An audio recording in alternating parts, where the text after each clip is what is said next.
Let's give me come stage. Put your hands together for Richard Jeter. Richard Jeter.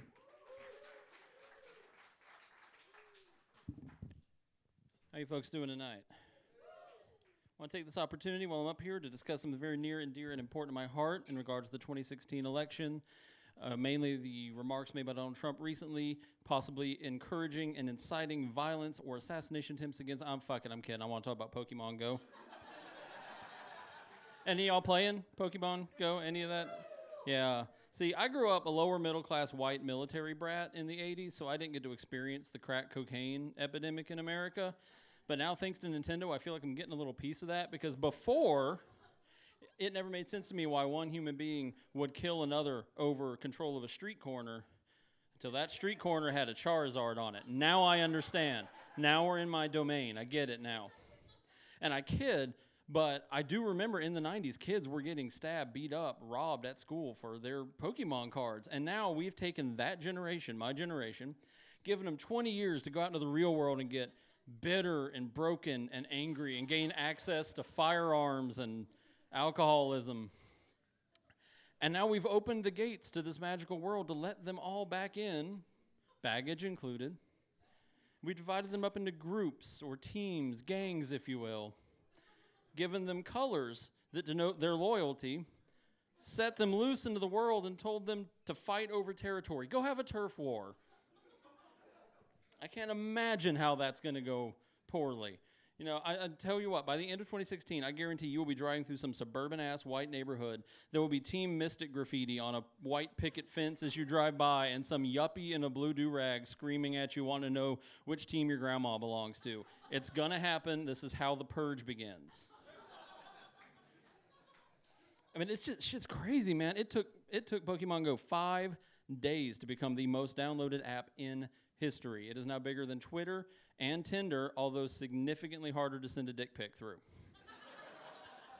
Best I've been able to manage so far is like lining up one of the little like caterpillar things. Well, not little, you know. I mean, more like an onyx, right?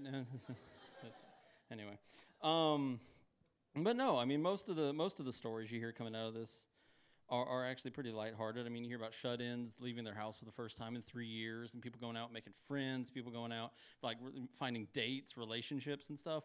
But then you turn on the media, and it's like Pokemon death toll reaches into the 100s. I-75 shut down as man chases Pikachu into HOV lane. You know, it's like,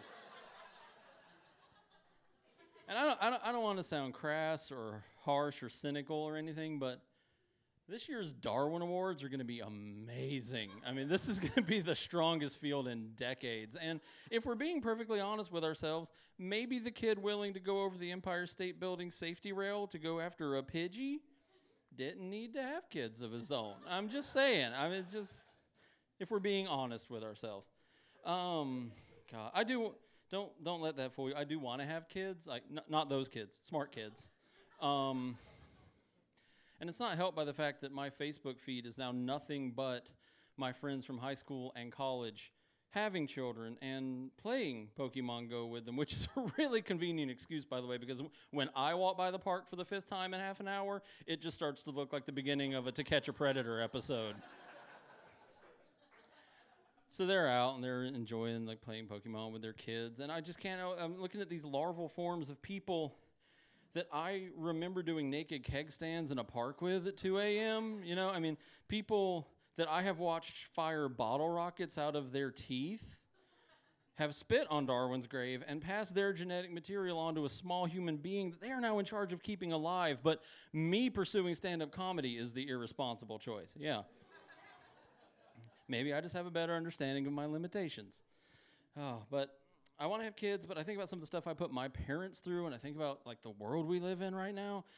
I don't know about that, man. Because see, my generation kind of did this Indiana Jones barrel roll under the giant stone door of the YouTube era as it came crashing down. None of the shit I did as a teenager can be used against me in a court of law because anyone who was there has no long-term memory left. I'm going to be finding out about shit my kids are doing from viral videos and BuzzFeed articles. Like, I'm just going to be surfing the internet one day. 18 spring breakers caught vomiting at the perfect time. Number 11 will astound you. Honey, will you come here for a second? I'm not mad. I'm just disappointed that you weren't higher up that list. Now go get Daddy's scotch, because if you're going to do this, you're going to do it right. Anyway, folks, that's my time. I appreciate it. You got it? Appreciate it, sir. Richard Jeter, everyone. Richard Jeter.